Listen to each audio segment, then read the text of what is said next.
তিলক বর্মা পাঞ্জাব কিংসকে বলল কি আমরা যাচ্ছি না, তোমাদেরকেও আমরা যেতে দেব না ভাই।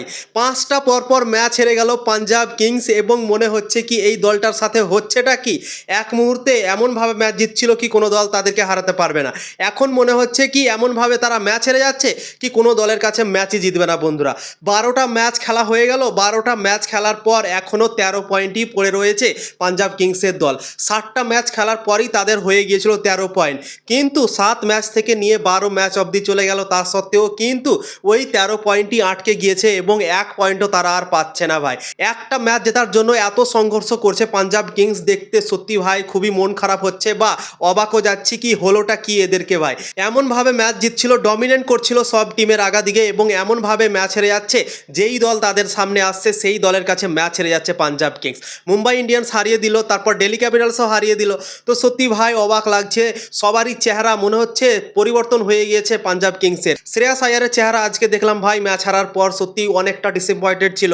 যে লাস্ট ওভারে বল করছিল জেভিয়ার বাটলার, তারও চেহারা ভাই অনেকটা নিরাশ হয়ে গেছিলো। এইভাবে করছিল সে, কি করবে তারা বুঝতে পারছে না, কিভাবে কামব্যাক করবে, কিভাবে ম্যাচ জিতবে তারা ভাই বুঝতে পারছে না। এবং পাঞ্জাব কিংস আজকের ম্যাচটা হারাতে তাদের জন্য এখন এই টুর্নামেন্টটা নক আউট হয়ে গেল। দুটো ম্যাচ এখন পাঞ্জাবের বেঁচে আছে, একটা ম্যাচ আছে আরসিবির সাথে, সেই ম্যাচটা বৈকালবেলায় হবে রবিবারের দিন, ঠিক আছে। আর একটা ম্যাচ আছে 23 তারিখে লখনৌ সুপার জায়ান্টসের সাথে। দুটোর মধ্যে দুটোই জিততে হবে কোয়ালিফাই করার জন্য বন্ধুরা পাঞ্জাব কিংসকে। তো প্রথম দিকে মনে হচ্ছিল পাঞ্জাব কিংস টপ 2-এ ফিনিশ করবে, কিন্তু এখন কোয়ালিফাই করবে কিনা সেটা নিয়েও ভাই সন্দেহ চলে এসছে বন্ধুরা। তো সত্যি এটাই হচ্ছে ক্রিকেটের সৌন্দর্য, ক্রিকেটে কখন কি হয়ে যায় কেউ বলতে পারে না। এবং পাঞ্জাব কিংসের দলটাকে দেখে সেরকমই আমরা বুঝতে পারছি কি ক্রিকেট অতটাও সহজ না ভাই, ক্রিকেট খেলা বন্ধুরা। তো সত্যি অসাধারণ আজকে ক্রিকেট খেললো তিলক বর্মা। তিলক বর্মার জন্য অনেক বড় একটা হাততালি ভাই। 75 রান করলো মাত্র 33টা বল খেলে, এবং পাঞ্জাব কিংস যে আজকে ম্যাচ হেরেছে শুধুমাত্র তিলক বর্মার জন্য বন্ধুরা। তিলক বর্মা অসাধারণ জবরদস্ত একটা ইনিংস খেললো, অবিশ্বাস্য ইনিংস খেলে পাঞ্জাব কিংসকে আজকে ম্যাচ হারিয়ে দিল। 201 রানের টার্গেট চেস করে নিল বন্ধুরা মাত্র এক বল বাকি থাকতে। 33 বলে 75 রান করলো, 6টা ছক্কা 6টা 4, এবং এই তিলক বর্মা কিন্তু অনেক বড় বড় ইনিংস খেলে এবং ম্যাচ জেতায় লাস্ট অব্দি টিকে থেকে।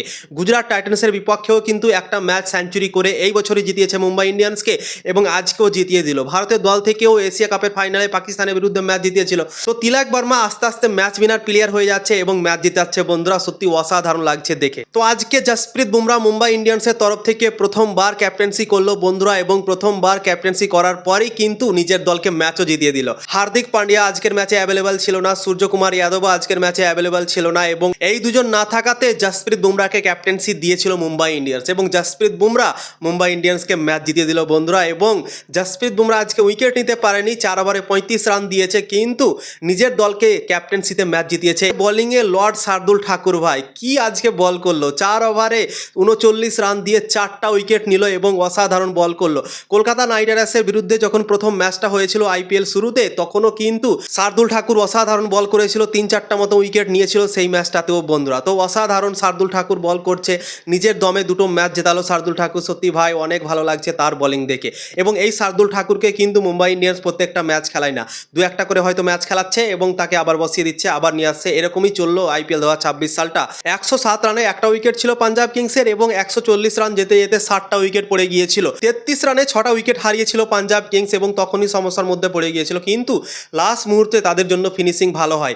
আজমাতুল্লাহ উমর যায় আজকে প্রথম ম্যাচ খেলছিল আইপিএল 2026 সালে, এবং সে অসাধারণভাবে ব্যাটিং করলো, 38 রান করলো, এবং সেই 38 রানের জন্য এবং লাস্ট মুহূর্তে জেভিয়ার বাটলেট এরা কিছুটা রান করলো এবং 200 রানে পৌঁছালো, এবং 201 রানের টার্গেট ছিল মুম্বাই ইন্ডিয়ান্সের সামনে, এবং মুম্বাই ইন্ডিয়ান্স সেই রানটা চেস করলো। অসাধারণ একটা ম্যাচ হলো, হাড্ডাহাড্ডি লড়াই হলো, এবং লাস্ট মুহূর্তে শেষ হাসিটা মুম্বাই ইন্ডিয়ান্সই হাসলো বন্ধুরা। এবং যাদের জন্য সব থেকে বেশি ইম্পর্টেন্ট ছিল ম্যাচ, তারাই ভাই আজকে হেরে গেল। এবং তিলক বর্মা বলে দিল কি ভাই আমরা যাচ্ছি না, তো তোমাদেরকেও আমরা যেতে দেবো না, তোমাদেরকেও আটকে দেবো, এবং সেরকমই ভাই কাজ করে দেখালো তিলক বর্মা পাঞ্জাব কিংসের সামনে। পাঞ্জাব কিংসের জন্য অনেক ইম্পর্টেন্ট ম্যাচ ছিল, কিন্তু তারা আজকেও হেরে গেল ভাই।